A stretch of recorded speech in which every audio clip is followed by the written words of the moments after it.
Bismillah, Assalamualaikum warahmatullahi wabarakatuh. Alhamdulillah wassalatu wassalam ala rasulillah la hawla wa la quwata illa billah, amma ba'du. Segala puji bagi Allah yang telah memberikan kita begitu banyak nikmatnya, sehingganya yang dikarenakan nikmatnya itu kita masih bisa dipertemukan dengan bulan Ramadan yang mulia ini. Salat serta salam selalu kita curahkan pada suri tauladan kita, Nabi besar kita Nabiullah Muhammad sallallahu alaihi wasallam, yang karena tetesan cucuran keringat dan darah beliau kita masih bisa merasakan manisnya iman hingga saat ini. Masyarul muslimin, para hadirin yang dirahmati Allah SWT, seperti yang kita tahu, kita sekarang sudah berada di akhir zaman. Zaman yang dimana banyak perkara-perkara pemuda yang menjerumuskannya ke neraka. Maka tidak pakai lama kami akan menerangkan dua perkara pemuda, dua perkara yang sering dilakukan oleh pemuda akhir zaman sekarang. Apalagi sekarang ini sudah dipenuhi dengan teknologi, maka perkara-perkara ini tidak jauh-jauh dengan gadget. Perkara yang pertama adalah judi online. Pemuda Gen Z ketika ingin punya uang tapi tidak punya kerjaan, mereka kebanyakan memutuskan untuk bermain judi online. Dan seperti yang kita tahu juga, sudah banyak sekali pemuda yang mati dikarenakan bermain judol. Mungkin karena ia stres, di HP-nya penuh dengan notif tagihan, atau selalu dikejar oleh rentenir, atau bahkan sampai dipukuli oleh petugas admin.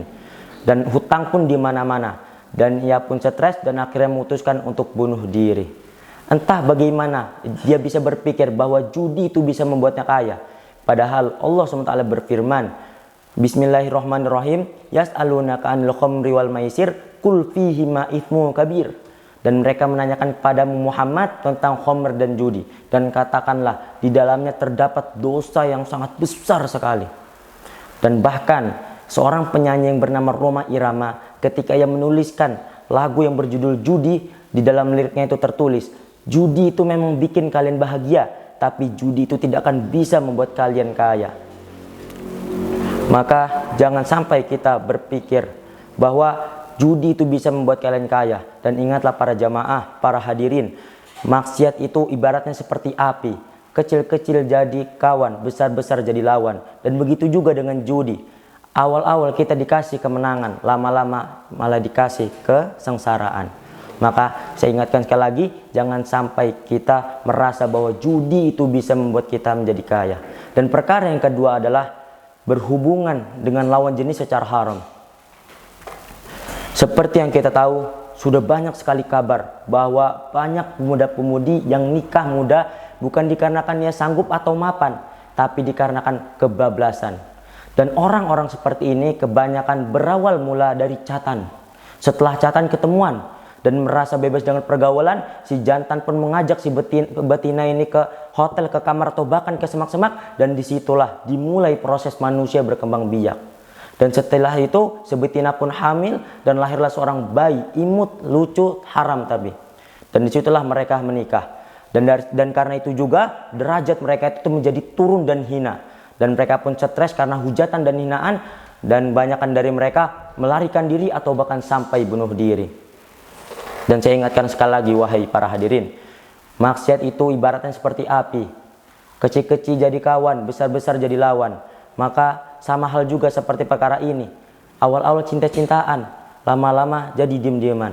Maka jangan sampai kita sesekali mendekati perkara ini. Karena Allah SWT pernah berfirman, wala taqrabuz zina innahu kana fahisha wa sa'a sabila.